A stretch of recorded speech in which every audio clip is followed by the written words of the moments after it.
High, সীমা ব্লগে সবাইকে স্বাগতম। আমি সীমা চলে আসছি নতুন একটা রেসিপি নিয়ে, কাতলা মাছের কালিয়া। আমার রেসিপিটা দেখতে হলে পুরো ভিডিওটা দেখতে হবে। আর আমার ভিডিওগুলো যদি ভালো লেগে থাকে তাহলে প্লিজ প্লিজ প্লিজ দয়া করে একটা সাবস্ক্রাইব করবেন এবং কমেন্ট করবেন, শেয়ার করবেন। আমি প্রথমে কিছু মাছ নিয়ে নিছি। এবার এগুলো লবণ, হলুদ, রসুন আর আদা বাটা দিয়ে দেব, সরিষার তেল, এগুলো দিয়ে আমি সুন্দর করে মাছগুলো মাখায় নিব।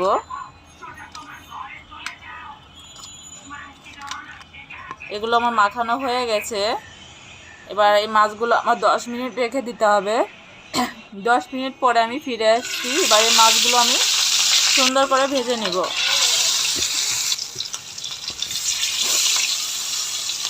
তবে মাছগুলো আমাকে সাবধানে ভাজতে হবে যাতে ভেঙে না যায়।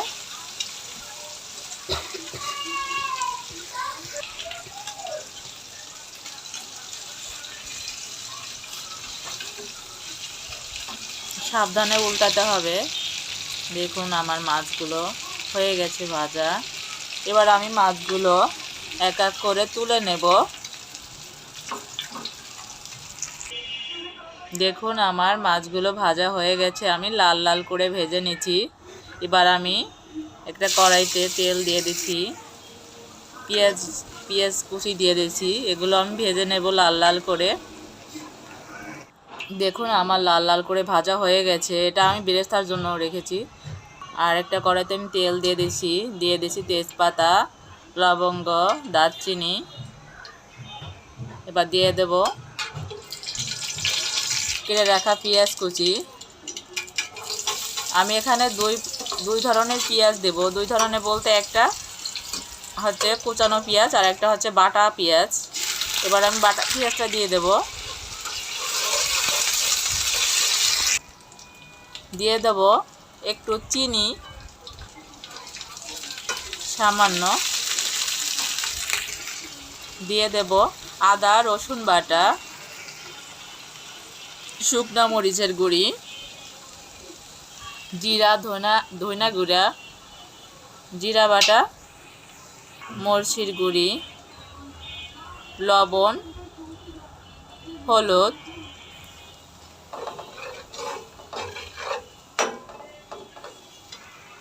এগুলো দিয়ে আমার একটু নেড়ে চেড়ে দিতে হবে।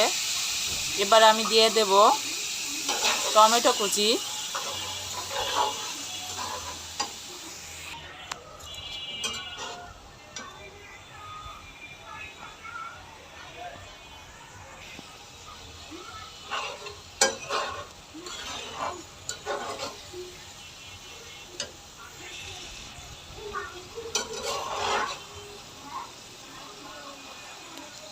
আমি টক দইটা রেখে দিচ্ছি।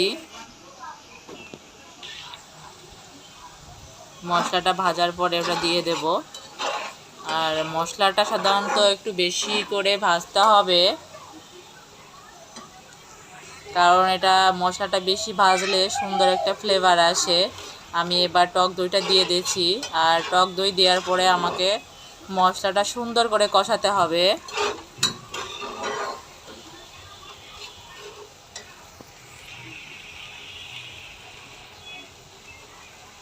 দেখুন আমার তেলটা মশলা থেকে কিছুটা উপরে চলে আসছে।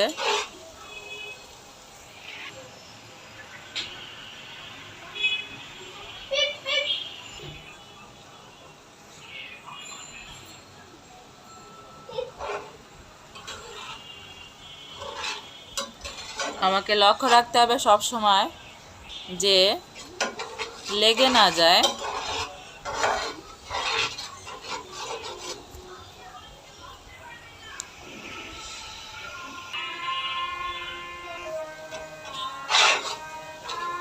দেখুন আমার মশলাটা কষানো হয়ে গেছে। এবার আমি জল দিয়ে দেব।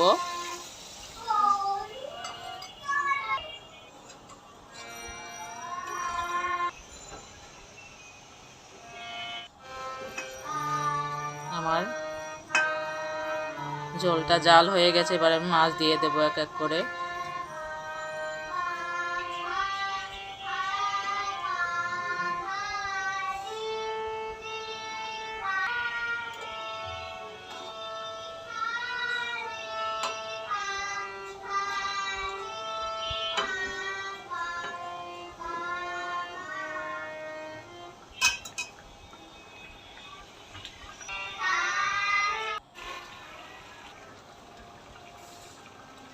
এবার আমি দিয়ে দেব ঘি সামান্য পরিমাণে।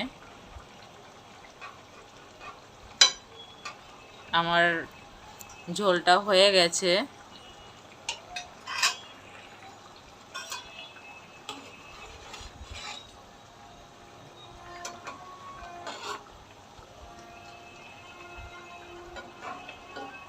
দেখুন বন্ধুরা, কত সুন্দর কালার আসছে, হয়তোবা খেতেও খুব সুস্বাদু হবে। তা আমার রান্নাটা হয়ে গেছে, এবার আমি দিয়ে দেব ধনে পাতা।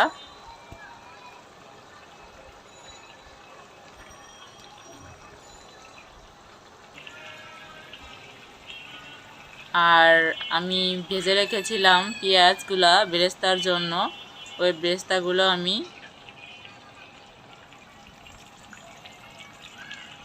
রান্নার উপরে ছড়িয়ে দেব।